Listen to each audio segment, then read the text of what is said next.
तो बेटा जी आज हम लोग पढ़ने वाले हैं इस चीज़ के बारे में।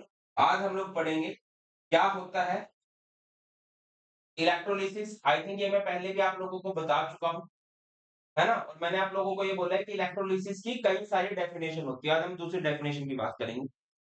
इलेक्ट्रोलिसिस के बारे में बात करेंगे एंड इसके बाद हम लोग बात करेंगे Faraday's law of electrolysis. Faraday's law of electrolysis and इससे रिलेटेड जो भी न्यूमेरिकल्स है ना? इंपॉर्टेंट है। इलेक्ट्रोकेमिस्ट्री में कई सारे टॉपिक है जिससे न्यूमेरिकल बनते हैं like Nernst equation, Boyle's law, Faraday law. आज हम फैराडे लॉ के न्यूमेरिकल करने वाले हैं। तो बढ़िया से मजा आने वाला है, बट आगे बढ़ने से पहले बहुत सारी जरूरी इंफॉर्मेशन आपके साथ साझा करना अति आवश्यक हो जाती है। एमबाइक पर आप कोई भी क्लास लगाते हो तो आपको जरूर चेक करनी चाहिए बेटा उसकी प्री क्लास एक्टिविटीज एंड जब आप किसी क्लास से एग्जिट लेते हो तो जरूर चेक किया करो पोस्ट क्लास एक्टिविटीज। और क्लास 12 के स्टूडेंट्स के लिए संभव बैच स्टार्ट कर दिया गया है। रीबंडलिंग हो रही है, नया बैच आ रहा है आपका 19th ऑफ जून, बोले तो कल से।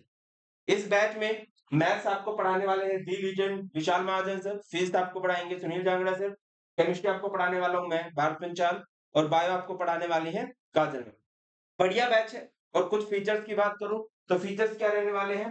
इंडिया के टॉप एजुकेटर से पढ़ने को मिलेगा, 1000+ आवर्स की लाइव क्लासेस हैं, pre and post class activities हैं for learning outcome tracking, full length test है बेटा जिससे आपको पूरा बिहेवियर पता चलेगा, स्कोर पता चलेगा, 24/7 डाउट रिजोल्यूशन है powered by AI, 40 e books है, 3000+ 3D रिकॉर्डेड वीडियोस है, 90,000+ प्रैक्टिस क्वेश्चंस है, अचीव जर्नी है to boost your score and confidence.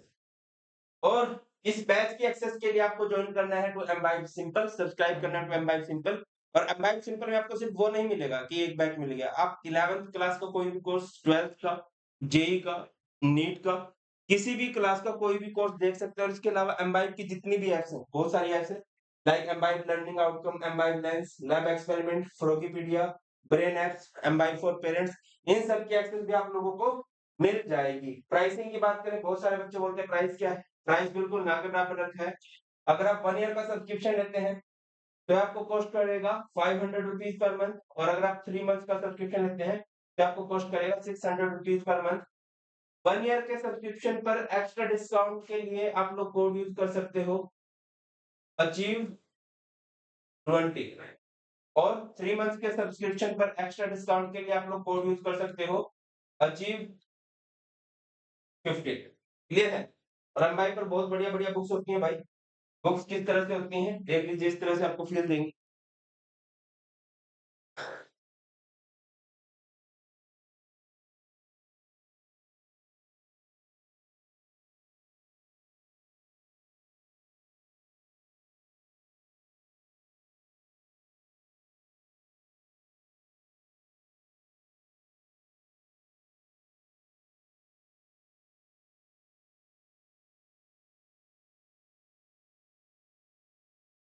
देखो ना,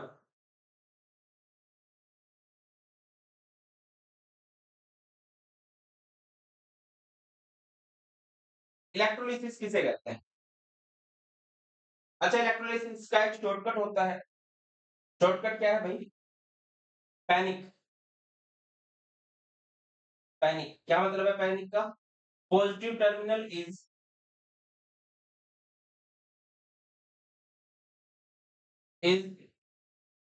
एनोड, नेगेटिव टर्मिनल इज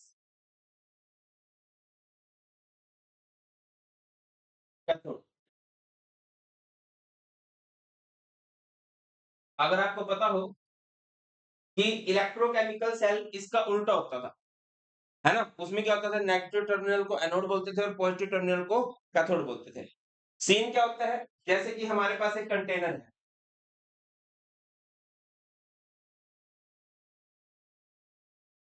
है ना? इस कंटेनर में सबसे पहले 2 रॉड डाल दिया आप लोगों ने।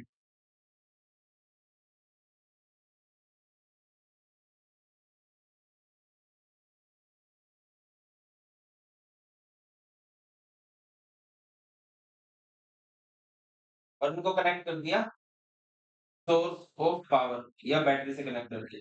ये बड़े वाला टर्मिनल है, ये पॉजिटिव टर्मिनल है, तो इसे हम लोग क्या बोलेंगे? एनोड बोलेंगे। और ये छोटू टर्मिनल है, नेगेटिव है, तो इसे हम लोग क्या बोलेंगे?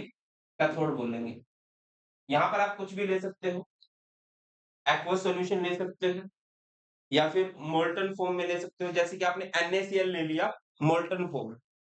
मोल्टन फॉर्म समझते हो ना कि सिर्फ नमक है, मेल्टेड फॉर्म में।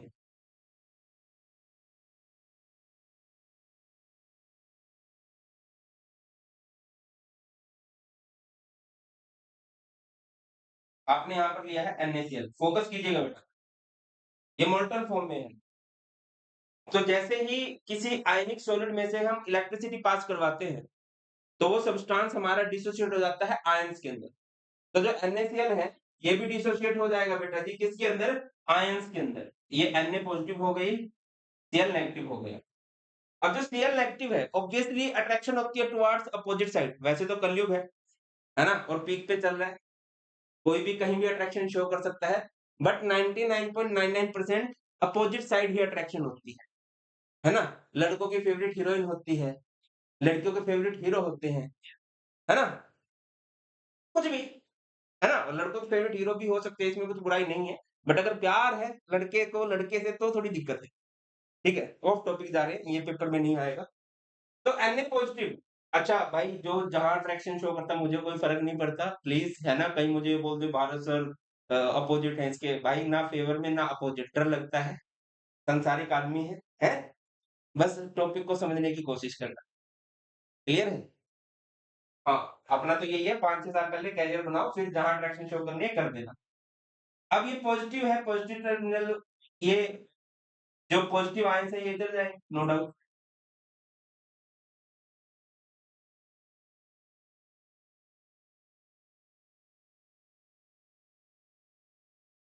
जो Cl एक्टिव है, क्लोराइड आयन है, वो इधर आए, है ना? नेगेटिव वाले पॉजिटिव।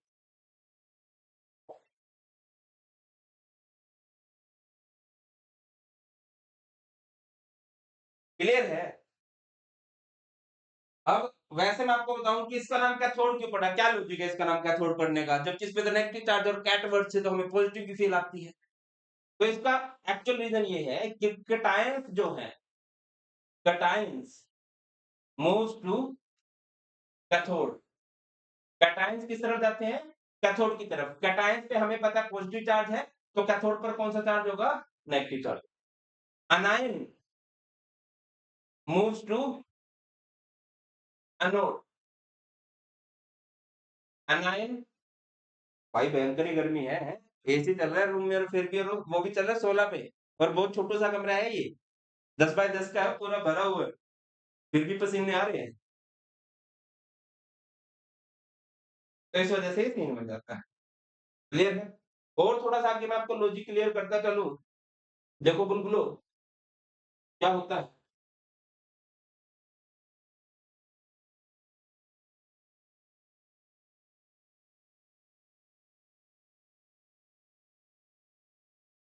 देखो,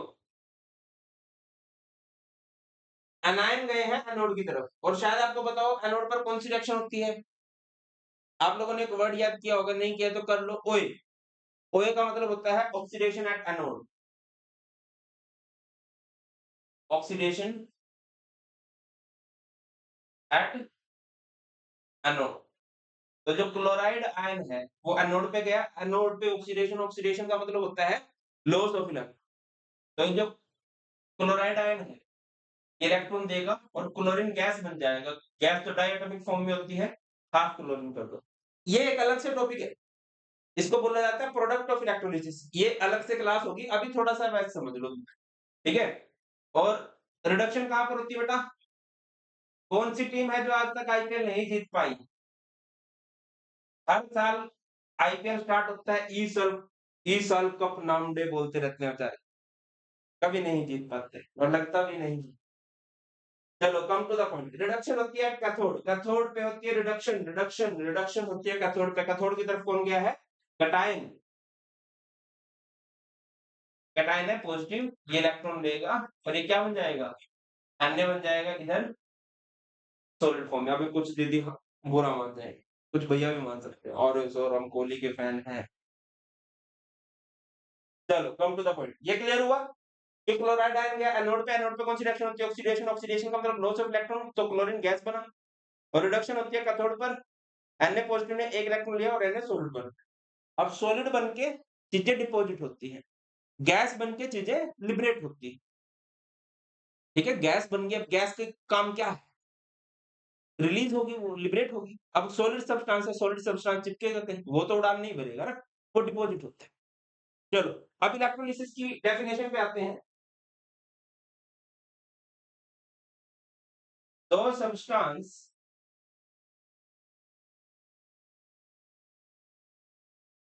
which dissociate which dissociate into ions in their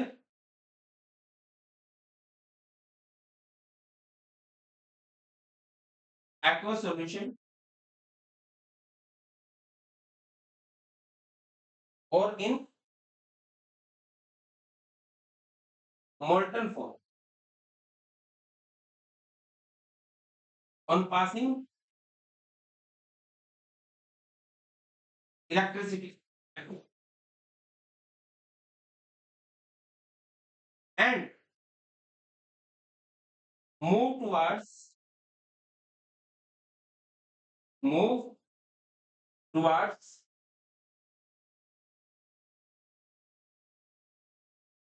move towards oppositely charged electrodes are called electrolytes, and this process is known as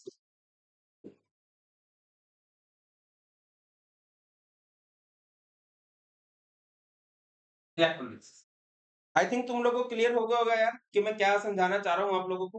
है ना, कोई भी एक सब्सटेंस है, उसकी एक्वस फॉर्म ली है, मोल्टन फॉर्म ली, उसमें से इलेक्ट्रिसिटी पास कराई, तो वो सब्सटेंस आयंस में डिसोसिएट होगा और आयंस में डिसोसिएट होकर वो मूव कर जाएगा टुवर्ड्स अपोजिटली चार्ज इलेक्ट्रोड्स, और वहां पर ऑक्सीडेशन या रिडक्शन शो करेगा। गैस बनेगी या सॉलिड बनेगा। गैस बनेगी तो लिबरेट होगी, रिलीज होगी। स्वतंत्र होना बोलते हैं लिबरेट। डिपोजिट होना मतलब चिपक जाना। क्लियर है? नोट कीजिए।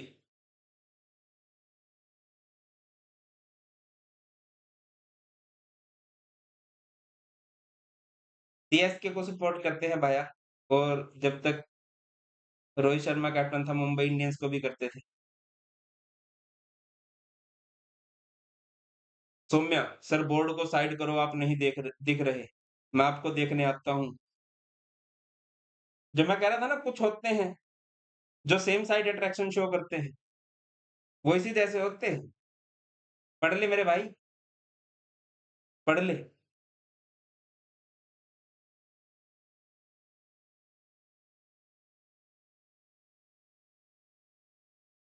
आई एम मैरिड, और जो मैरिड नहीं भी होता तब भी पढ़ ही ले।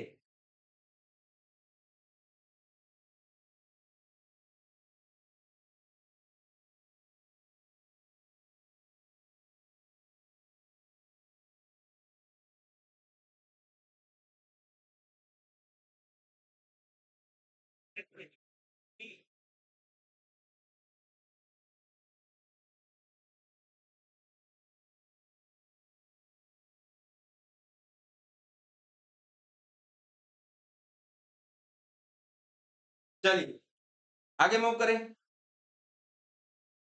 क्या मतलब सौम्य लेफ्ट द चैट, क्या बोल रहे हो ये?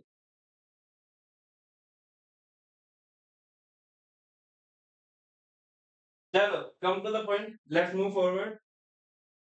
Just a minute.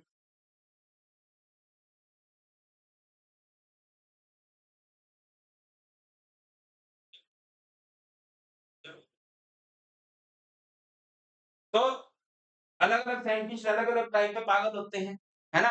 उनको फिर कुछ आमद होती है, भगवान उनको 2-3 शब्द भेजते हैं और फिर वो अपने नाम से लॉ बना देते हैं, है ना?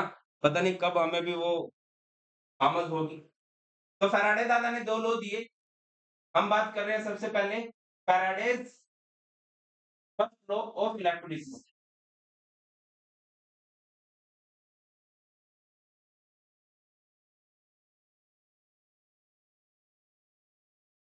अगर मैं क्लास में गिर जाऊँ ना, तो एम्बुलेंस को फ़ोन कर देना। गर्मी इतनी लग रही है यार, हद हो गई। हैं? 16 से नीचे तो टेम्परेचर जा नहीं सकता। फ़ैराडेज़ लॉ ऑफ इलेक्ट्रोलिसिस क्या बोलता है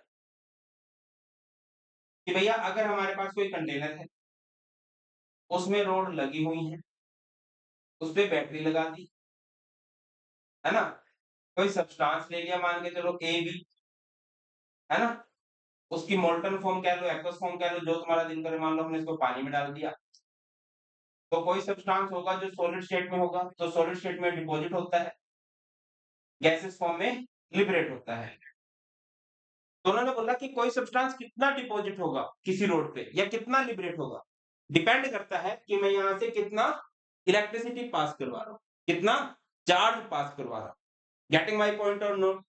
जैसे कि खेत है, खेत में पानी भर रहे हैं, ट्यूबवेल लगा हुआ है। अब ट्यूबवेल मतलब उस खेत में कितना पानी भरता जाएगा, जितनी देर लाइट आई रहेगी ट्यूबवेल चलता रहेगा, पानी भरता रहेगा, है ना? या फिर कहते हैं ना एक कहावत है हमारे हरियाणा की तरफ है ये, जितना गुड़ डालोगे उतना मीठा हो जाएगा, या फिर जितनी मेहनत करोगे उतना फल मिलता रहेगा। ऑब्वियसली अ, तुम में से कुछ हर बच्चे के मार्क्स सेम नहीं आएँगे, है ना? अब जो जितने ज़्यादा एफर्ट्स लगा रहा है उतने ज़्यादा मार्क्स आ जाते हैं। तो यही बात दादा ने सिंपल वर्ड्स में बोली, during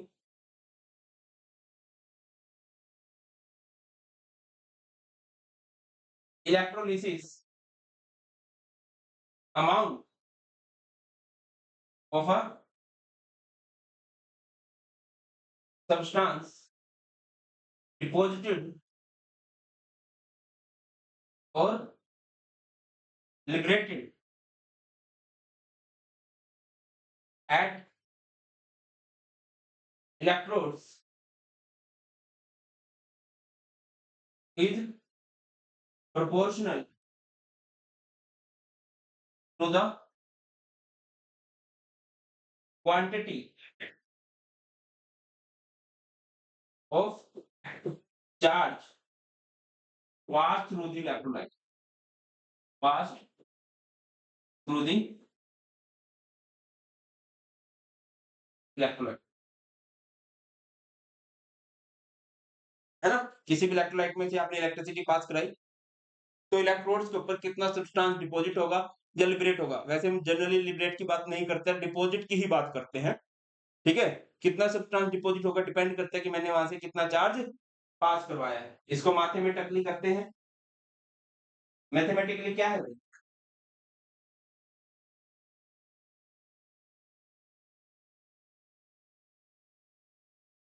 that W is directly proportional to Q। इसको हटाएँगे तो कुछ ना कुछ कांस्टेंट आएगा। W is equal to ZQ। Current का फॉर्मूला आप लोगों ने कभी ना कभी सुना होगा, I current is charge upon time. तो चार्ज क्या हो जाएगा? Current into time. W is equal to Z into I into T। Faraday के फर्स्ट लॉ ने क्या बोला? विनिंग का मतलब होता है जीतना। Z into I into T, है ना? वेयर हर एक बात का तात्पर्य पता होना चाहिए हमें।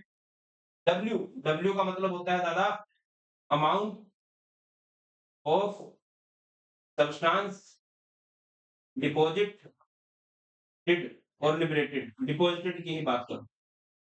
Amount of substance deposited. Z एक प्रोपोर्शनलिटी कांस्टेंट है।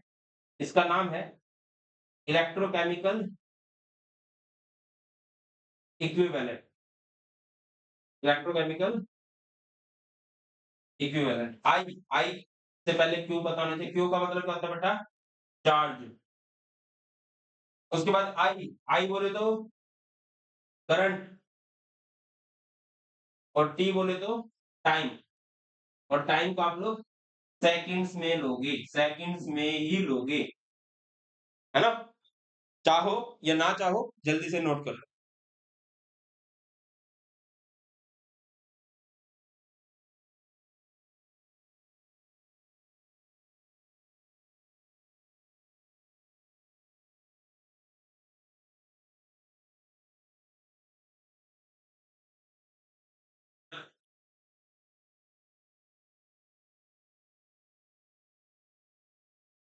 नोट किया बेटा?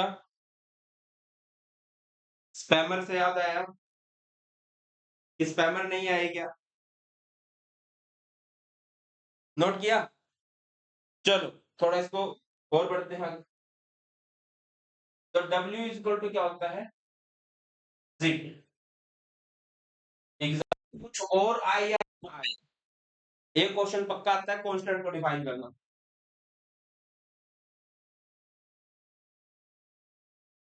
क्या पक्का आता है भाई?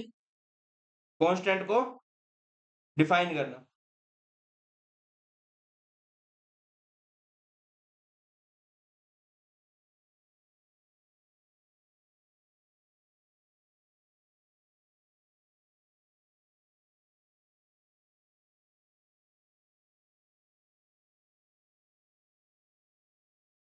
देखिए क्वेश्चन आ गया, व्हाट इज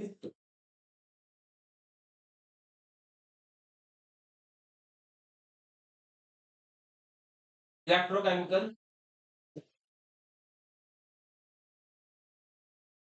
इक्विवेलेंट? कि दादा इलेक्ट्रोकेमिकल इक्विवेलेंट क्या होता है? बेटा जी अगर किसी भी कांस्टेंट को डिफाइन करना होता है तो क्या करते हैं? आपको पता है W is equal to Z into I into T. हम I को भी बंद कर दें, I मतलब करंट, करंट को हमने कर दिया 1 एम्पियर, और टी टाइम को हमने कर दिया 1 सेकेंड। तो W इज इक्वल टू क्या हो जाएगा? Z। तो आप क्या लिखोगे?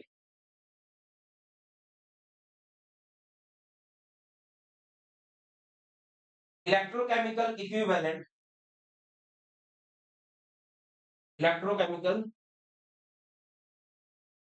Equivalent is equal to amount of substance deposited or liberated at electrodes when 1 ampere current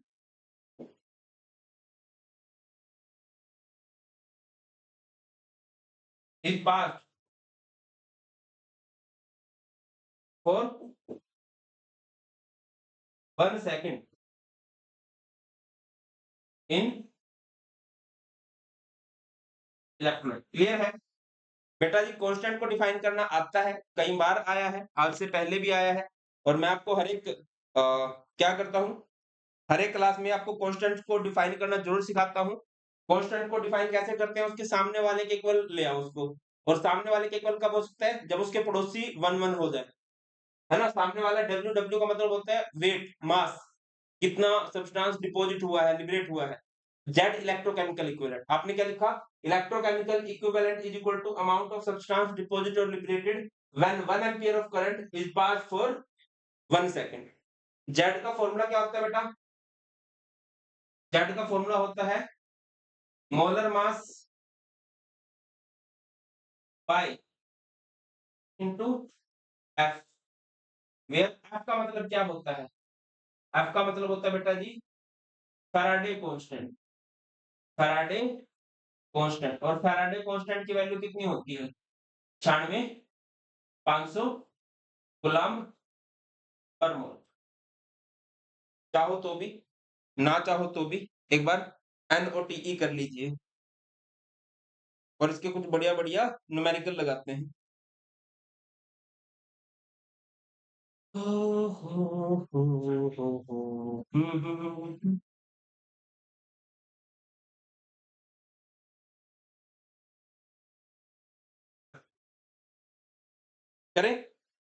पहले मुश्किल करते हैं, फिर इजी करेंगे, ठीक है?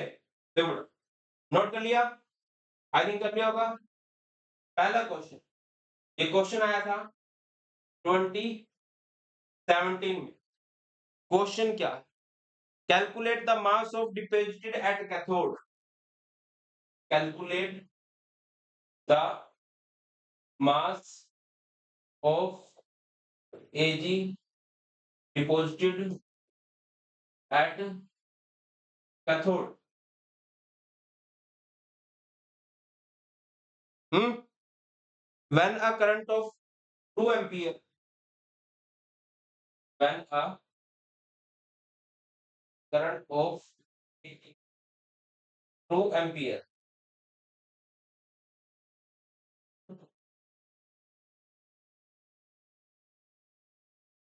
was passed through a solution of AgNO3 for 15 minutes. Given क्या गिवन है दादा? आपको Ag का मास गिवन कितना है? 108 ग्राम पर मोल और फैराडे कांस्टेंट की वैल्यू गिवन है 96,500 कूलम्ब पर मोल। चाहते हो खुद ट्राई करना तो दिया आपको 1 मिनट का समय दिया, ट्राई करिए, वरना मैं तो करवाऊंगा। जल्दी से TRY कर लीजिए।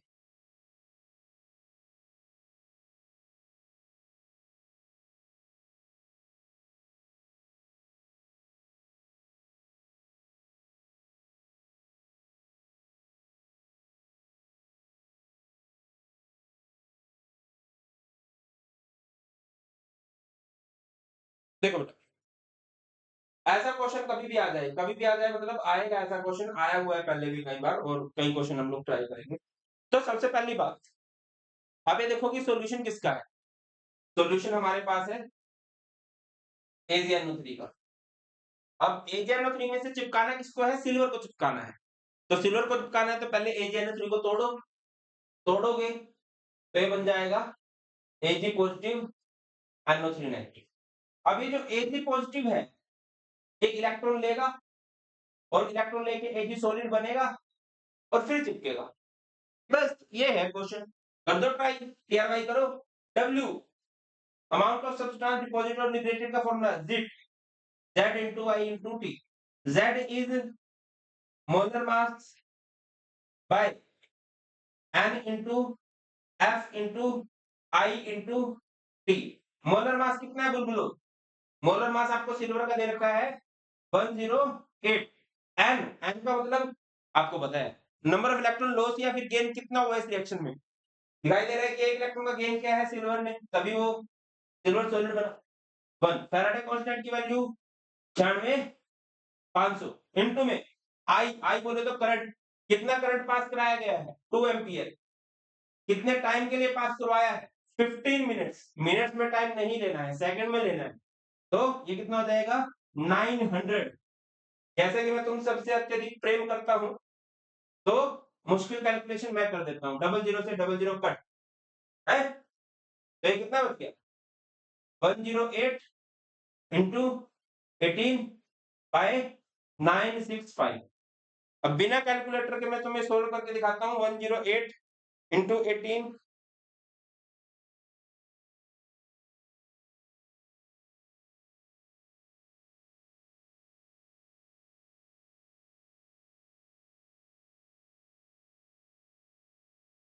तो ये बन गया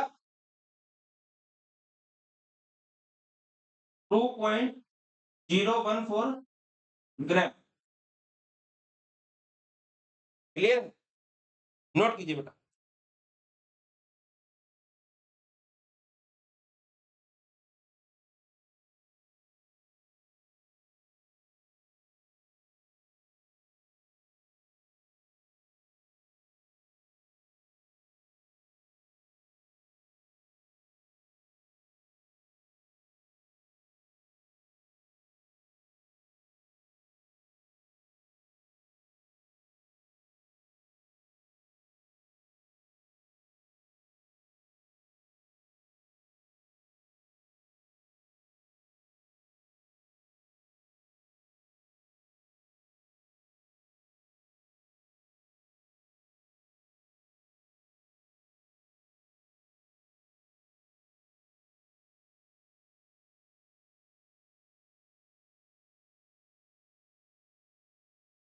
नोट किया?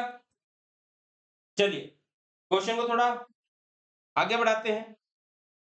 हम अपनी तरफ से बनाते हैं। Calculate the mass of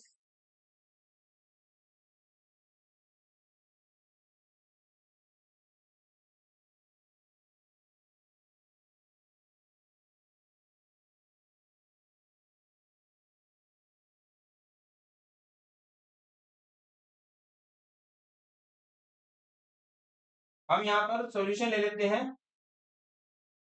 zinc deposited cathode में ना current of 5 ampere was passed through a solution of zinc sulphate for 10 minutes. मान लो ये क्वेश्चन है और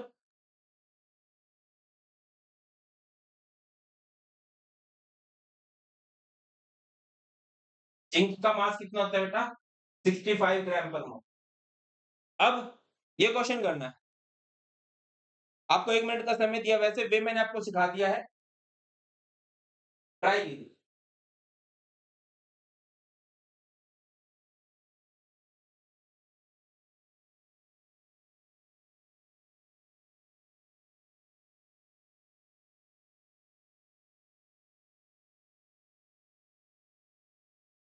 आज बड़ी रेजर स्मूथ चल रही है भाई, अभी लेटेंसी है बट अच्छा किया है। ट्राई कीजिए बेटा।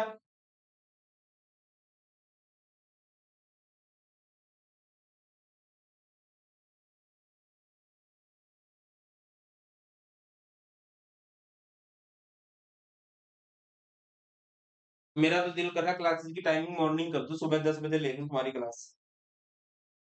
क्या बोल?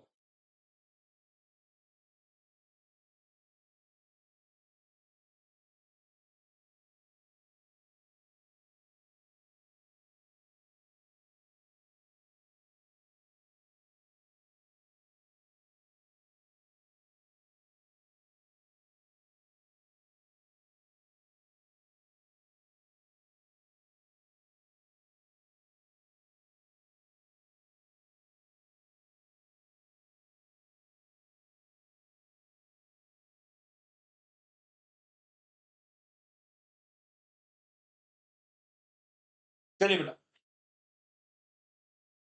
ट्राई करें। देखो डिपॉजिट किसको होना है? जिंक को। तो जिंक सल्फेट में से डिपॉजिट होगा। तो सबसे पहले लोगे जिंक सल्फेट, इसको डिफरेंशिएट करोगे आयंस में। Zinc 2 positive plus SO4 2। अब जिंक 2 पॉजिटिव को डिपॉजिट क्या होगा? जिंक सॉलिड बनकर डिपॉजिट होगा तो कितने इलेक्ट्रॉन्स की जरूरत पड़ेगी? 2 इलेक्ट्रॉन्स की जरूरत पड़ेगी बेटा, तब वो बनेगा जिंक। यहां तक किसी को कोई दिक्कत, परेशानी, संशय होना नहीं चाहिए। सिंपल सी बात बताई है कि बेटा जिस मेटल को डिपॉजिट होना है उसके सॉल्यूशन को तोड़ोगे। तोड़ दिया भाई, बहुत बढ़िया, बहुत शानदार। अब क्या करोगे? अब निकालना है अमाउंट ऑफ सब्सटेंस डिपॉजिट और लिबरेटेड। बताओ W इक्वल टू क्या होता है? Z into I into T. Z का formula molar mass bye M into F into I into T. Molar mass कितना है? 65 M टू फैराडे कांस्टेंट 96500 और आई मतलब कितना करंट? कितना करंट है ब्रो? 5 एम्पियर। कितने टाइम के लिए है? 10 मिनट्स के लिए। मिनट में टाइम नहीं लेना है, सेकंड्स में लेना है। तो 10 मिनट्स को जब आप सेकंड्स में कन्वर्ट करोगे तो वो हो जाएगा 600। डबल जीरो से डबल जीरो कट, 2 3 जा 6, 5 1 जा 5, 5 नहीं 45, ये 3 है ना? ओके बहुत शानदार।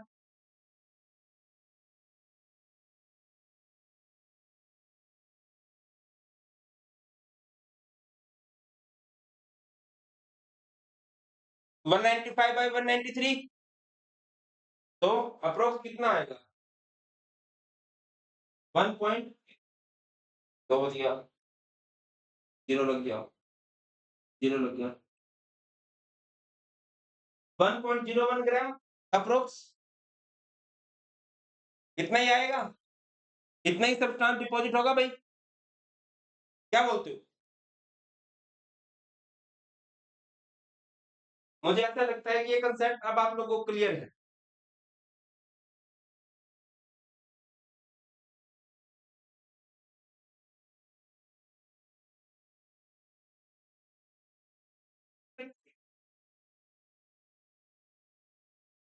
आगे मूव करें।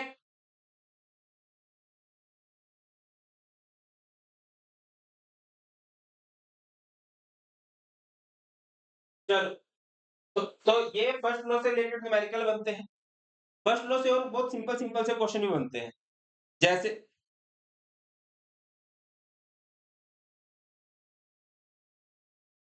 How many how many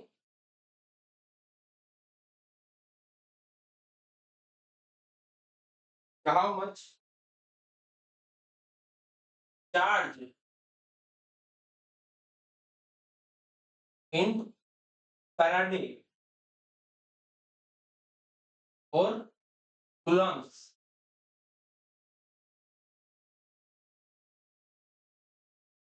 and Coulomb's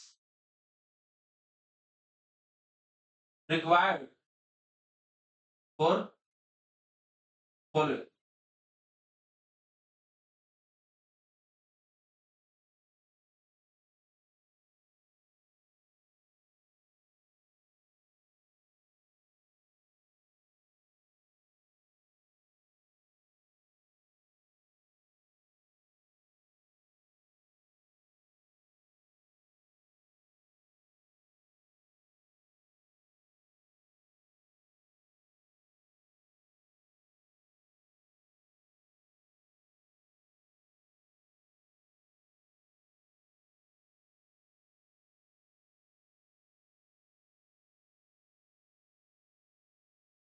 ये है। 1 मिनट का समय दिया, ट्राई करना चाहो तो ट्राई कर लो, वरना फिर 1 मिनट को बीच में वेस्ट करते हैं। मैं सीधा आपको इसका आंसर बताता हूँ। अगर कभी भी आपसे पूछ लिया जाए चार्ज रिक्वायर्ड, देखो मास के लिए तो हमने फॉर्मूला बना लिया, W इक्वल टू Z, है ना? चार्ज रिक्वायर्ड का भी फॉर्मूला निकालना है तो इसका फॉर्मूला होता है MF। कैसे? अब आप MnO4 नेगेटिव से Mn2 पॉजिटिव में कन्वर्ट करो, तो MnO4 नेगेटिव में आप Mn की ऑक्सीडेशन स्टेट देखोगे बेटा, कितनी होती है? 7 होती है। नहीं पता तो कैलकुलेट कर लो। MnO4 नेगेटिव में Mn को x मान लोगे, ऑक्सीजन 4 है, ऑक्सीजन की ऑक्सीजन स्टेट -2 होती है, इक्वल टू में -1 x4 into -2 -8 को जाके प्लस का 8 -1 इज 7, है ना? और यहां से आप इसको क्या बनाओगे? Mn2 positive. अब देखो 7 से अगर 2 बनाना है तो कितने इलेक्ट्रॉन्स की रिक्वायरमेंट होगी? 5 इलेक्ट्रॉन्स की रिक्वायरमेंट होगी। तो यहां पर आप लोग क्या लिखोगे? Charge required. तो चार्ज रिक्वायर्ड क्या हो जाएगा बेटा? एनएफ यानी 5 फैराडे। अब आपको ये भी बोला गया है कि कूलम्ब्स में आंसर निकाल लो, तो 1 फैराडे किसके इक्वल होता है? 1 फैराडे इक्वल होता है 96,500 कूलम्ब्स के। क्या ये कहानी घटित हो जाएगी? बोलो भाई, हो जाएगी कि नहीं हो जाएगी?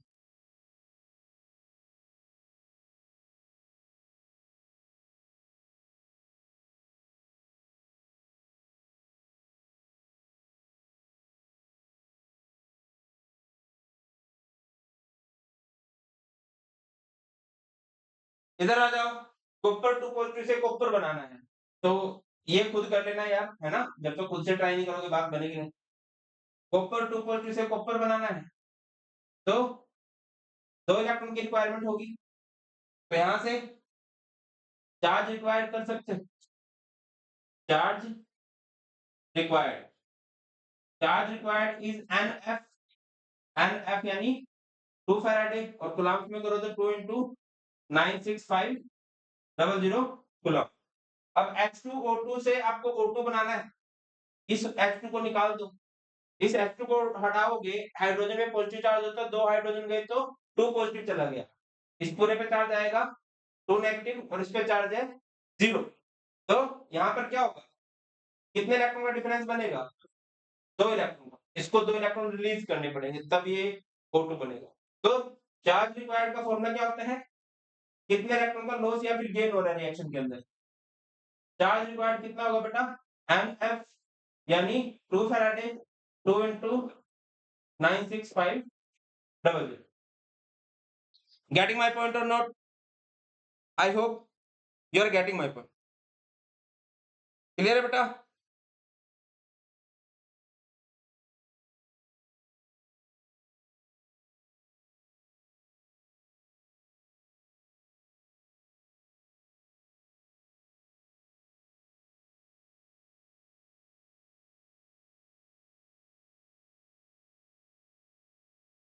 चलिए आगे मूव करते हैं।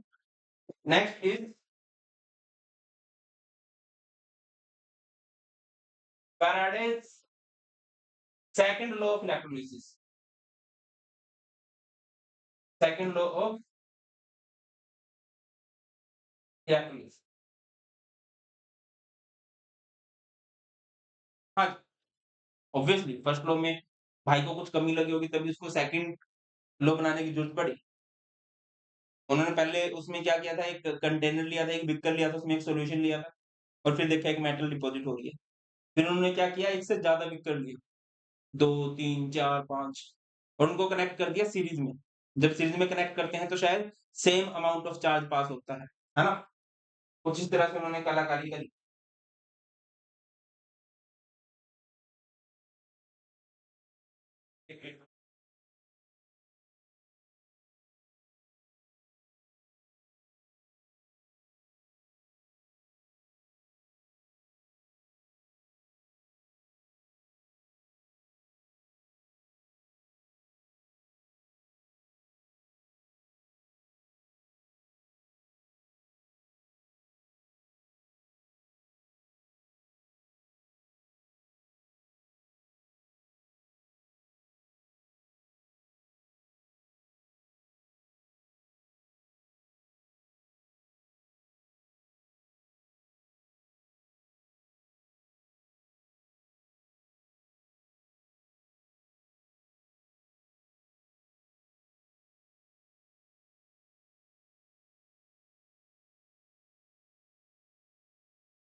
ये पॉजिटिव टर्मिनल, ये नेगेटिव टर्मिनल, नेगेटिव के साथ में पॉजिटिव और पॉजिटिव के साथ में, यहाँ पर हम सॉल्यूशन मान लेते हैं, इसका सॉल्यूशन मान लेते हैं कि इधर है हमारे पास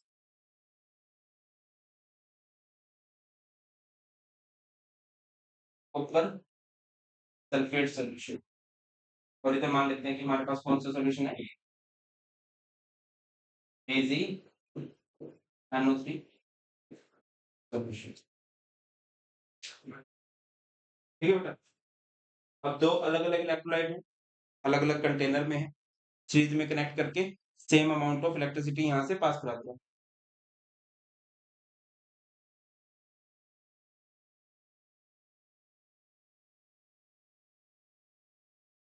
अब मैं आपको एक एग्जांपल देता हूँ। कई बार एग्जांपल दिया है, जैसे मैं आप सबको पढ़ा रहा हूँ, है ना? इस क्लास में 10-11 बच्चे हैं। तो क्या, अब मैंने सबको सेम पढ़ाया, क्या सबके सेम मार्क्स आएंगे? इसकी प्रोबेबिलिटी बहुत कम है, क्योंकि यहाँ पर रोल प्ले करेगी आपकी खुद की कैपेसिटी, कि आपको कितने मेरे पॉइंट समझ में आ रहे हैं, उसके बाद कितना तुम लोग सेल्फ स्टडी कर रहे हो, है ना? और कितना पेपर में लिख के आ रहे हो, राइटिंग कैसी है, ये वो फलाना ढिमकाना, ठीक है? तो यही बात है फैराडे के सेकंड लॉ में, आप लोग क्या लिखोगे? According to Faraday's second law of electrolysis,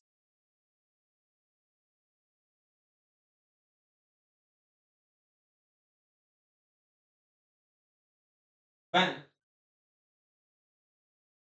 to or more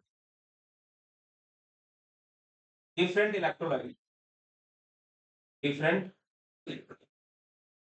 electrolyte connected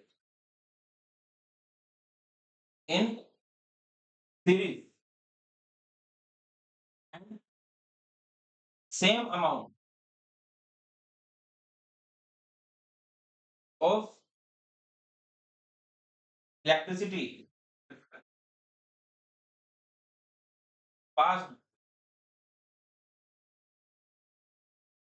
through these electrolytes, then amount of substance deposited at electrodes is proportional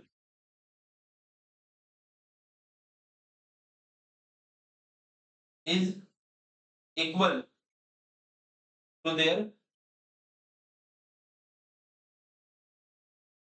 equivalent weight, है ना? कोई आपसे पूछे अमाउंट ऑफ सीयू कितना डिपॉजिट होगा, सीयू डिपॉजिटेड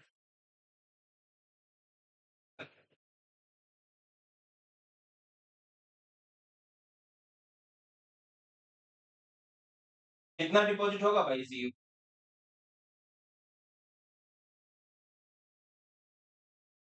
जितना equivalent weight है of CU. या फिर मैं आपसे पूछता हूँ अमाउंट ऑफ एजी डिपॉजिटेड, एजी कितना डिपॉजिट होगा भाई,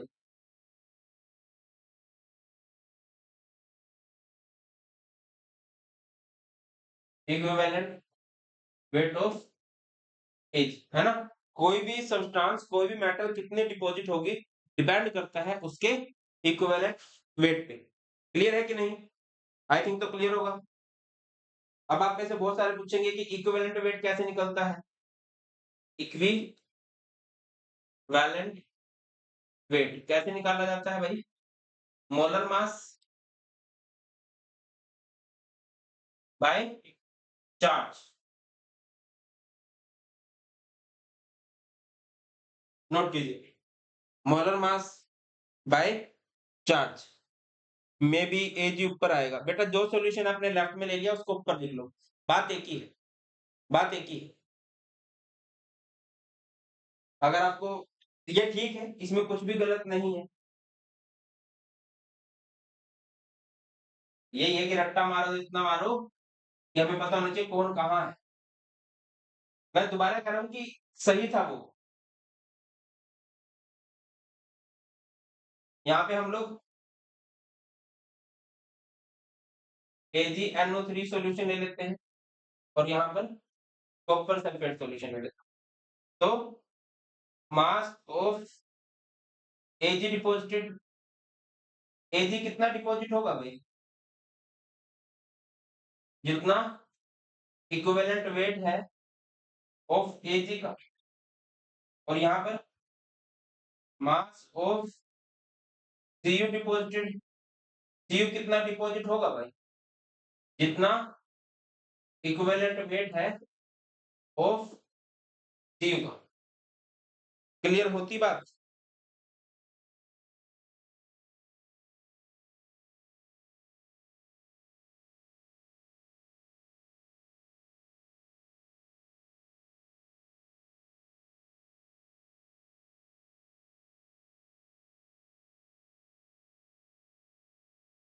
पता नहीं भाई, ये तो मुझे भी नहीं पता। पैरेलल में रखेंगे तो शायद अलग अलग अमाउंट ऑफ इलेक्ट्रिसिटी पास होगी ना, हमने equal amount of electricity pass करानी है।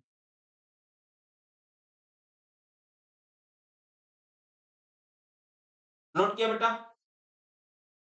अब देखिए 2019 में 2019 में फैराडे के सेकंड लॉ से रिलेटेड एक क्वेश्चन आया था। A steady current of 2 ampere was pass through two electrolytic cell.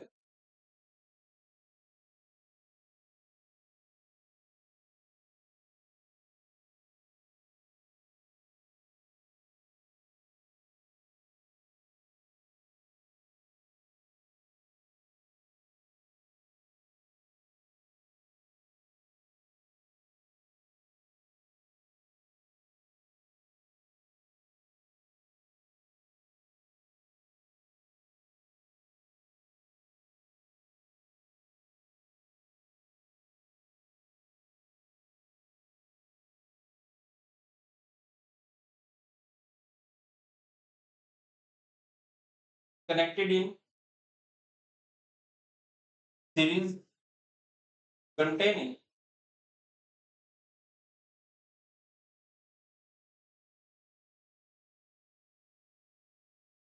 FeSO4 and ZnSO4 until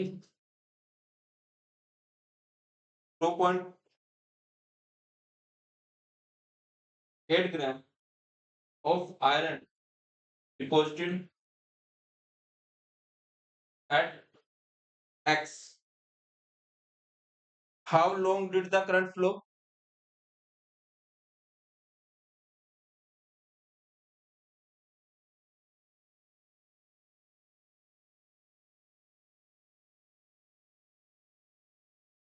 Number one,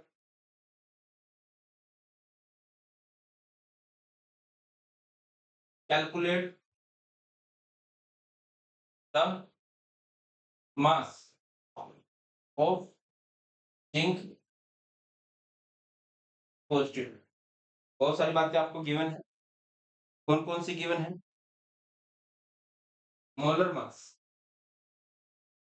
of iron is 56 gram per mole and zinc 65 gram per mole. बेटा जी आपको 1 minute का समय दिया, TRY कर ली। 1 minute का समय दिया, try कर ली।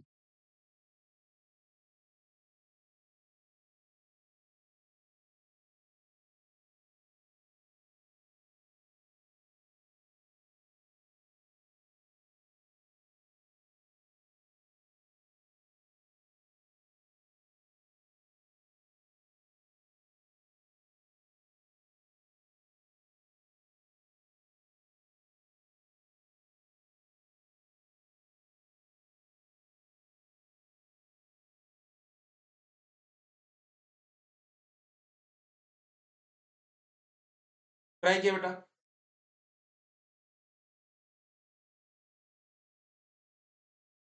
एक बार ट्राई कर लीजिए सभी बच्चे इसको।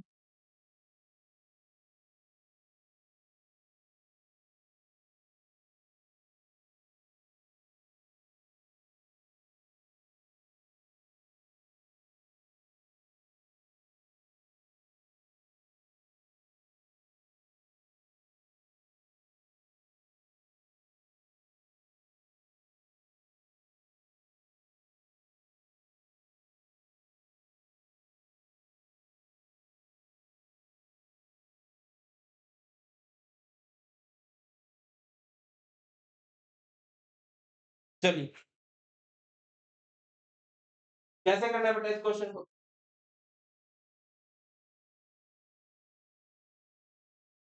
देखो सिंपल सी बात है कि आपके पास 2 इलेक्ट्रोलाइटिक सेल हैं, एक को बोला गया है X और एक को बोला गया है Y।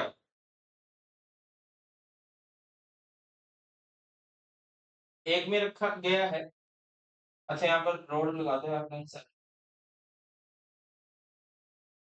पहले वाले में रखा गया है किसको? FeSO4 को, और दूसरे में रखा गया है ZnSO4, है ना? ये सेटअप बनेगा, इनके अंदर सॉल्यूशन है। अब अगर टूटना है तो Fe टूटेगा, Fe2 पॉजिटिव में 2 इलेक्ट्रॉन लेगा और Fe बन के चिपकेगा, और जिंक 2 पॉजिटिव भी 2 इलेक्ट्रॉन लेगा और वो जिंक बन के चिपक जाएगा बेटा। यस और नो? I think yes. ये अलग बात है कि मैं क्लास में नहीं जा पा रहा हूँ।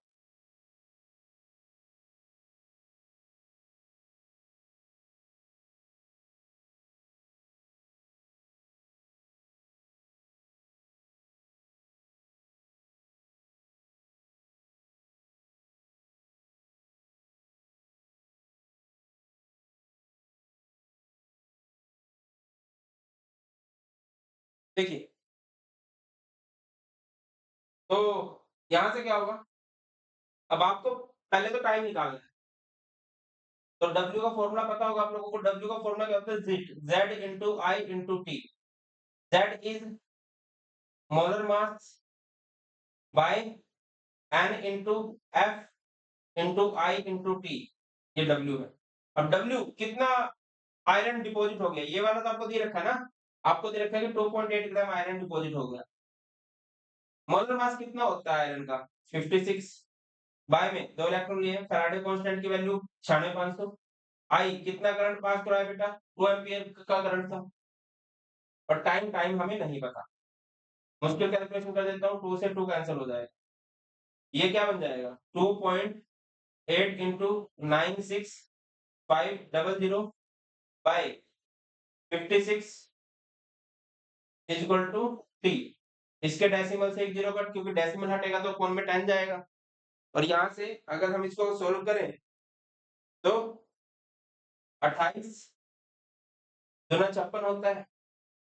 ये 2 4 8 7 5।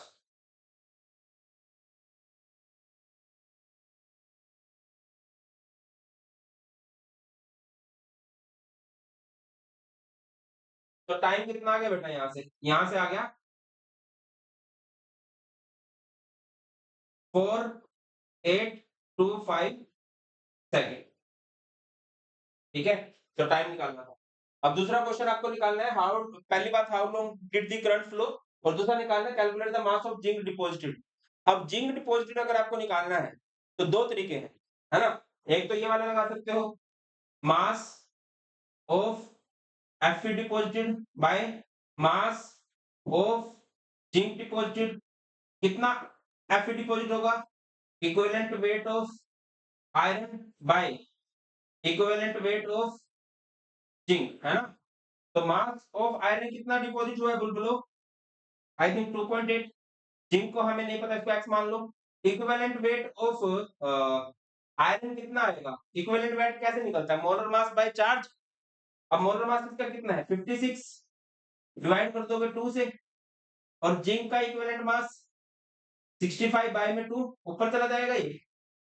2 से 2 कैंसिल हो जाएगा, है ना।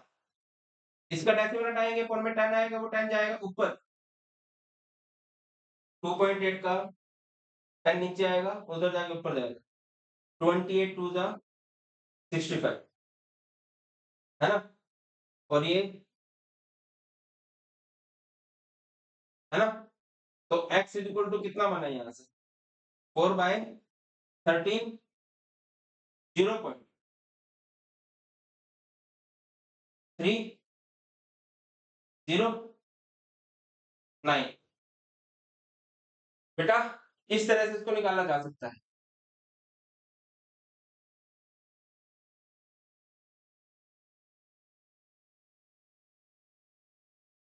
ठीक है ना। तो ये इस तरह से आ जाएगा। और कौन सा तरीका हो सकता है इसका? एक तरीका और भी हो सकता है, मास ऑफ जिंक डिपॉजिट का। क्या क्या फॉर्मूला हो सकता है भाई? W is equal to Z into I into T। That is molar mass by N into X into I into T। Molar mass कितना था? 65। 2 फैराडे कांस्टेंट की वैल्यू 9500। आई कितना करंट? 2 एम्पियर। और कितने टाइम के लिए पास करवाया है बोल लो। अगर टाइम देखें तो यहाँ पर था टाइम 4825।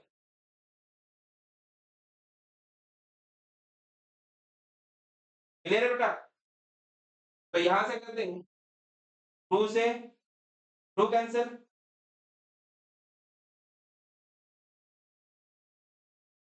ये कितना हो जाएगा? ये हो जाएगा 20 23 पे 0। यहाँ से कुछ और है बेटा, मैथ कर लेना हमसे कुछ मैथमेटिकली कुछ गलती हुई होगी, वरना तरीका इसका यही रहेगा। क्लियर है?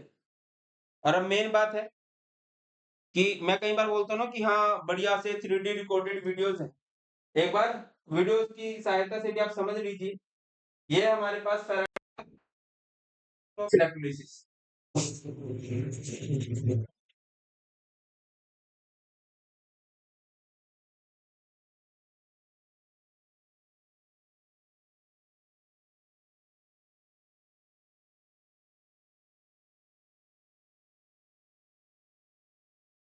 Any sort of relationship between the amount of product formed in electrolysis with the time duration for which the current was passed through the electrolyte.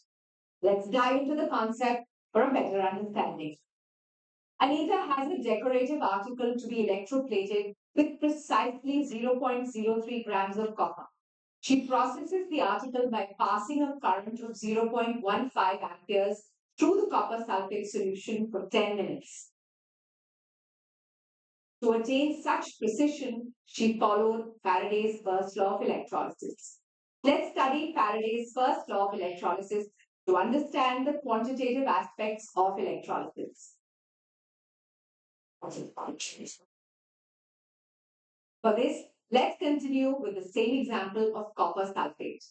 We know that during electrolysis of copper sulfate, each copper ion accepts 2 electrons and gets reduced to a copper atom.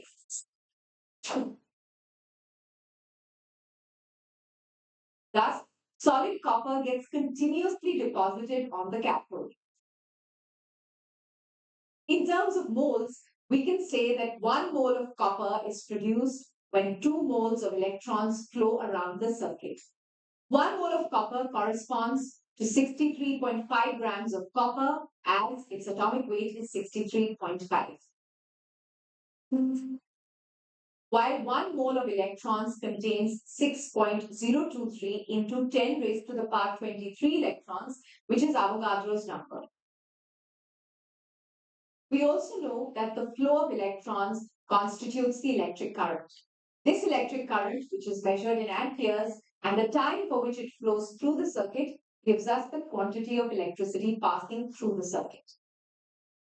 The charge on one electron is 1.602 into 10 raised to the power minus 19 coulombs, and the number of electrons in 1 mole is 6.023 into 10 raised to the power 23. Thus, the total charge when 1 mole of electrons passes through the electrolytic cell is equal to 1.602 into 10 raised to the power minus 19 into 6.023 into 10 raised to the power 23. That is approximately 96,500 coulombs of electricity. This value of electricity, that is 96,500 coulombs, is called 1 Faraday. Faraday gave the relationship between this quantity of electricity and the amount of metal deposited on the cathode in his first law. It states that the amount of substance M produced at an electrode is directly proportional to the quantity of electricity Q, which is passed through the electrolytic solution. Since Q is equal to the product of the current I in ampere and the time t in seconds, M is directly proportional to the product of I and t. By changing the sign of proportionality to that of equality, we get M is equal to the product of Z, I and T. Here Z is the electrochemical equivalent, I is the current in amperes and T is the time in seconds. If a current of 1 ampere is flowing through the electrolyte for 1 second, then M is equal to Z. Thus, the electrochemical equivalent of substance is defined as the amount of the substance liberated or deposited at the electrode by 1 ampere of current passed for 1 second. Let's apply this first law to our earlier example of electroplating of copper carried out by Anita, where she passes 0.15 amperes of current for 10 minutes. We will first find out the quantity of electricity Q which is passed through the cell. As we have seen earlier, Q is equal to I into T. Thus, Q in case of Anita becomes equal to 0.15 amperes multiplied by 10 into 60 seconds, which is equal to 90 coulombs. As seen earlier, 2 moles of electrons reduce 1 mole of copper ions and deposit 1 mole of copper atoms. This means 2 into total charge on 1 mole of electrons, that is 96,500 coulombs, will deposit 63.5 grams of copper. Hence, 90 coulombs of electricity will deposit, which is close to 0.03 grams of solid copper that gets deposited on the cathode. Thus, we have seen how Anita managed to quote her article with exact precision of 0.03 grams of copper. Now, if the amount of electricity is doubled, then as per Faraday's first law of electrolysis, the amount of copper that gets deposited on the cathode also gets doubled. On the other hand, if the time for which the current is passed through the electrolyte is halved, then the amount of copper deposited on the cathode also gets halved. Similarly, during the electrolysis of aluminium chloride, 3 moles of electrons are required to deposit 1 mole of aluminium. Hence, the charge is equal to 3x, that is, 3 into 96,500 coulomb has to be passed through the electrolyte. Thus, using the first law of electrolysis, it is possible to calculate the amount of substance deposited or liberated on the electrodes when a definite amount of current is passed through the electrolyte for a definite period of time.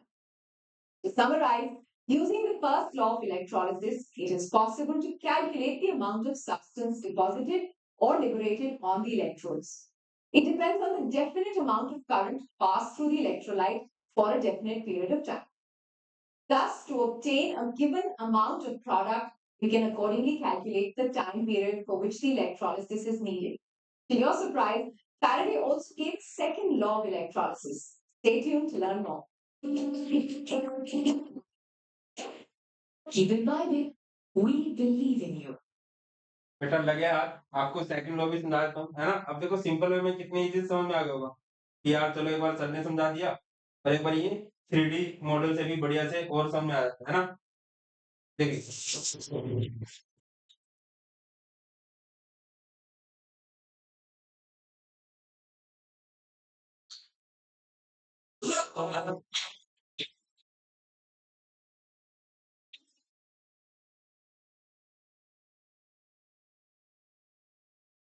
Realize the effect of passing the same amount of electricity in different electrolytes?